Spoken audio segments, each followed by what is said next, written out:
Hey mamas, welcome back to Proverbs 31 Fitness. I'm Dr. Emily Brownlee, pelvic health physical therapist and mama to 4 under 4. I am so thrilled you joined us today because we're going to be diving into the most overlooked tool that moms need to actually heal and become the mom that they dream of being. So I want to give you a little bit of background because I'm sure many people who have seen my recent educational content are kind of wondering, what is she talking about? Is she talking about mental health stuff? Isn't she a physical therapist? What is that? I don't understand the connection. I don't know what's going on. And honestly, that's why I think this is so important, and that's why I'm harping on it. Because much like when I was an orthopedic physical therapist and sports, I was really focused on those groups. I saw a lot of patients with back pain, and I did everything I knew to do to help them. And we would get them quite a bit better. But sometimes I just had a hard time getting them 100% better. And as I became pregnant myself, and as I had a lot of friends who were getting pregnant with their first child, and pelvic health, or not pelvic health, rather just physical therapist, you're kind of the muscle doc, right? And so they would ask me questions that you would think I should have had the answer to, but I really didn't, because that's not something that we really talked about in physical therapy school. Physical therapy school is fantastic for getting you started to be a pretty good beginner at like acute care in the hospital, cardiopulmonary rehab, orthopedics, neuro, pediatrics, etc. Like, you learn a little bit of everything so that you could at least get going in that area. And then once you kind of pick your specialty, you're really expected to do a lot of continuing education so that you actually have a really high quality level of care, because there's just no way that they could train you within the scope of physical therapy school to know everything that you need to know about every specialty. So even within our orthopedic education, we really were not educated on pelvic health. It was maybe 3 lectures total, and it was essentially, here's maybe who needs to go see a pelvic health physical therapist and refer them because you don't know what you're doing. And fair enough. I wholeheartedly agree that really with these specialties like pelvic health, you need to have somebody who's done quite a bit of education on it, because it is very specific. And that's how you actually get better, is seeing a clinician who actually knows their stuff and they're not guessing, and they'll be really honest about what they do know and what they don't know. And so as I learned about pelvic health, I realized that's a massive, massive gap in back pain in the orthopedic population, because so many of us are treating them, quote unquote, like a back pain patient in an ortho setting, but the vast majority of patients who have back pain actually have pelvic health dysfunction, and that is part of what is causing their back pain. So if you don't know how to assess and treat the diaphragm, the multifidi, the pelvic floor muscles, the transverse abdominis, how all of these are functioning together, especially under stress, and you don't know how to actually help them heal those things, then you're doing them a massive disservice in treating them with a limited toolkit, if you will.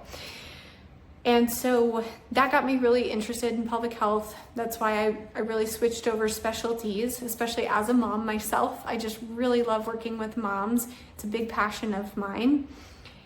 And as my journey continued as a clinician, and as I had more and more children, now at this point I have 4 under 4, I started hitting some walls as a clinician and personally as a mom. And I started noticing patterns. And I always get really excited when I see a pattern, because that is how a clinician's brain works, is we see these things and we go, I bet this is what's going on. So I kept seeing this pattern, but I just wasn't really sure what it was. I was seeing in my own life extreme overwhelm at many times with this many little kids.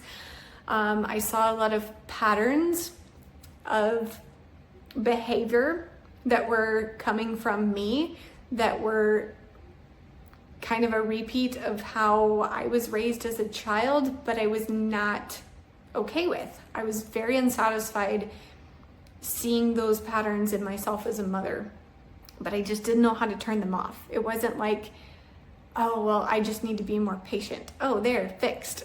It's like, I can't. Like, I am trying so hard, but I can't be more patient. It's like physically impossible. Having a really, really hard time with sleep, even when I was technically doing everything right. I was, very good diet, very good exercise routine, like doing all of the things, all the crunchy granola things, but my sleep was garbage. Having massive anxiety, shaking all day, heart palpitations, like just all of these things, which a lot of people hearing those symptoms would think, well, that's mental health. And yes and no. So that I do want to give the disclaimer that therapy is fantastic. Therapy is something that I recommend really for everyone, and especially for moms. We are carrying a lot. We have a lot going on. We are learning on the job a lot of the time. And so therapy is fantastic. It's very helpful. And it's a resource that I have and continue to use that really helps me as a mom, as a wife, even just as a person, to kind of discover, why am I doing what I'm doing? Why am I feeling stuck with these things? Maybe how I could process my emotions and feelings better, just have like a safe place to process, and have some strategies from somebody who's not personally involved, so they can be very honest and unbiased and see things that we can't see. It's a fantastic resource.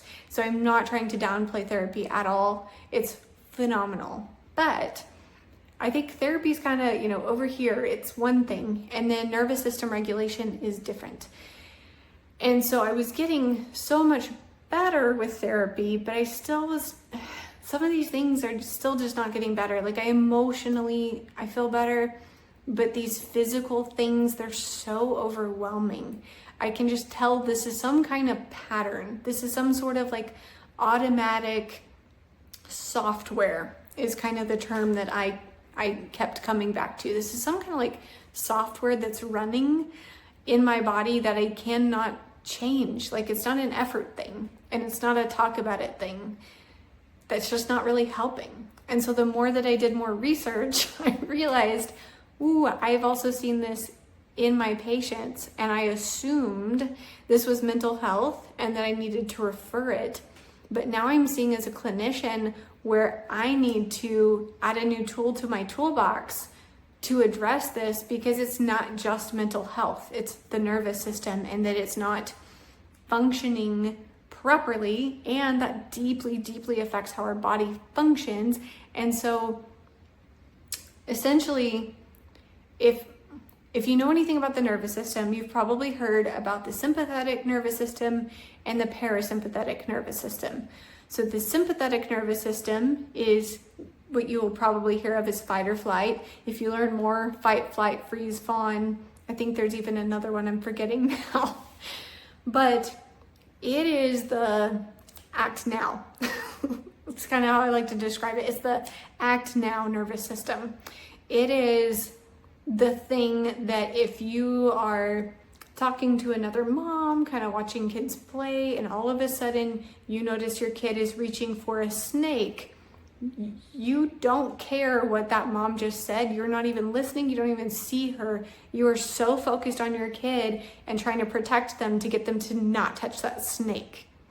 That's good. Like God designed us that way. That's important that we have this system that is like, oh, absolutely not. Tunnel vision on this problem. Alert, alert. This is a big deal. This is important. Act now. Don't wait. This is pressing. It is what has allowed us to survive. It gives us insight into what's important and what we need to do. It gives us motivation. It drives us. It's the go, go, go part of our nervous system. And so it's not a bad thing. But if we are always stuck in that state and it can never come down, and the parasympathetic nervous system, which is our rest and digest system. So this is what helps us sleep well, to digest our food properly so that we're actually absorbing the nutrients from the food that we're eating. Because you can be eating fantastically, but if you're not digesting the nutrients, it doesn't really help you as much. You're just going to pass it as waste, which again, physical therapy, we need all the good nutrients for our muscles and our ligaments and our tendons and our bones and all of our physical body, right? If you want to actually heal, if you want to actually get better, if you want to get stronger, if you want to accomplish all of the things that physical therapy is trying to accomplish, you have to be absorbing nutrients well. And so if your parasympathetic nervous system is not functioning properly, then you're missing out on a huge piece of recovery and strength and all of those things that we care about as physical therapists.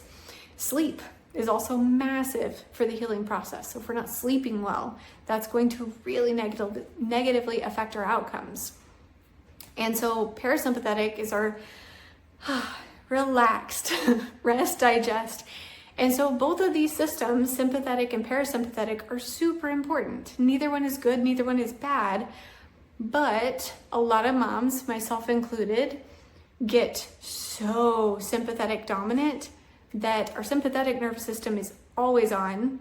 It's inappropriately activated. So it's like if you have a house alarm and somebody closes their car door 2 blocks away and it is going off like somebody is trying to break into your home, that's an inappropriate response.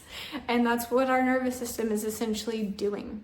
So many of us, so to be really honest about my own journey, before I had kids, I was go through school, through PT school. I was a chronic overexerciser. I lifted at least 5 hours a week of very heavy lifting. I'd run at least 20 miles. I was eating barely 1,800 calories, maybe on a heavy day. And I was tracking every single thing that went into my mouth. I was an anxious wreck, trying to people please and do all these things. I thought that was normal and fine. And honestly, on the outside, I looked pretty okay and healthy. I looked lean, I looked athletic, I looked fit, I looked successful. So it seemed like a good thing, right?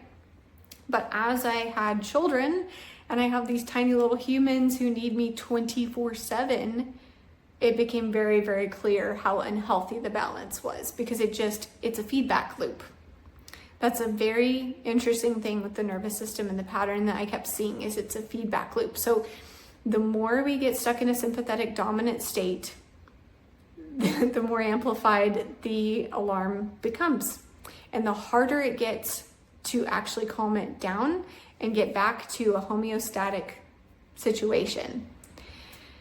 And so for myself, I started learning these techniques, learning about this, learning how to tell kind of where the balance was in my nervous system, how to manage it, how to actually change these behaviors instead of them being an automatic reaction to everything, how to actually heal my nervous system to create that calm where I could actually think with my prefrontal cortex instead of reacting with my amygdala, my limbic system. And it has absolutely changed my life. I am by no means like the expert. It's something I actually fairly recently got very interested in, but I'm seeing more and more is a huge piece of treating my patients. Because like I was talking about, if your parasympathetic nervous system is not functioning well, you are not absorbing the nutrition that you're eating. Even if you are working so hard to have a great clean diet, you're not benefiting from it physiologically. You are not absorbing those nutrients. Your muscles are not going to be getting that nutrition that it needs to actually heal, to get stronger, to improve function. If we're not sleeping, ditto. all of these things, like our body is all of these systems that work together. We're not treating anything in isolation. And if we are missing a bunch. So really, the way that I approach this now is, unless I just have the most zen, chill mom that has none of these signs, which can happen, but it's pretty rare if I'm being honest in today's society. The first place we're starting now is with nervous system regulation to improve this balance so that we're not getting rid of the sympathetic nervous system, we're not turning it off, but we're making it more accurate. We're making the house alarm actually tell us when there's a burglar breaking in instead of somebody closing their car door 2 blocks down, because that's not helpful. So we're actually making it more accurate, and we're also improving our parasympathetic nervous system response so that we can get that excellent nutrition and sleep and calm and just life satisfaction. My goodness, I can't tell you the moments that I realized in my own motherhood journey that I was missing out on, the things that you dream of and pray for when you're going into motherhood, and then you watch them just pass you by when you are so overwhelmed and overstimulated. Your kids playing and screaming because they're having a fun time, and you just tensing from head to toe, like, oh, stop it. And you're like, what is wrong with me? That's the sweetest sound in the world, and I'm missing it. Instead of enjoying it, I'm hating it. And that feels horrible because I love my kids. Like, what is wrong with me? It's amazing. It's amazing what nervous system regulation can do. And again, not to replace therapy. Therapy is fantastic. Therapy has a massive role in this as well. But nervous system regulation is a very specific thing where we are doing specific exercises to actually retrain our nervous system, much like I would with a neuro patient who maybe they had a stroke and they're trying to learn how to walk again, or they're very sensitive to certain sensations. And so we're trying to help their nervous system not be so sensitive to, let's say, cold. So we gradually work on becoming more tolerant to cold. It's a very similar process. And once we have the nervous system a little bit more balanced, then we can actually start on nourishing our body, actually replenishing the nutrients, the protein, the movement, all of these things that our body has not been able to really access because it was just locked down in sympathetic dominance. Now we actually support it, nourish it, replenish it, and then we get into strengthening, because then we're actually going to see those results, and those results are actually going to stick because our body is in a state where it is ready to actually receive those exercises and actually do something productive with them, instead of it just being something you're doing and working really hard at on top of all of the other things that you're doing and not actually seeing improvement. And then beyond that, we start to actually challenge the system. So instead of just, cool, you can do a push-up, check. What about if you're holding your toddler on one hip and you're twisting back to help a different toddler with something else while someone's talking to you? Like, the real challenges that we actually have as moms, how can we build a strong system to meet those challenges? And how can we help our nervous system, our muscles, everything to be prepared for the chaos of motherhood? How can we make these systems so that we stay really healthy, regulated, and solid no matter what happens? Because honestly, I'm not very interested in treating a patient to get them better this week or tomorrow. I'm really interested in getting them better for the next 20 plus years of their life. That's the kind of thing I really enjoy. So I hope that's helpful. I hope that's interesting, because I am really excited to share more and more nervous system regulation techniques. And the massive improvements that I've seen in my own life as a mom, but also in the patients that I treat, and how this really has been the missing piece for me in physical therapy, and specifically in pelvic health physical therapy. We can't wait to see you next week. I hope you have a great one, and God bless.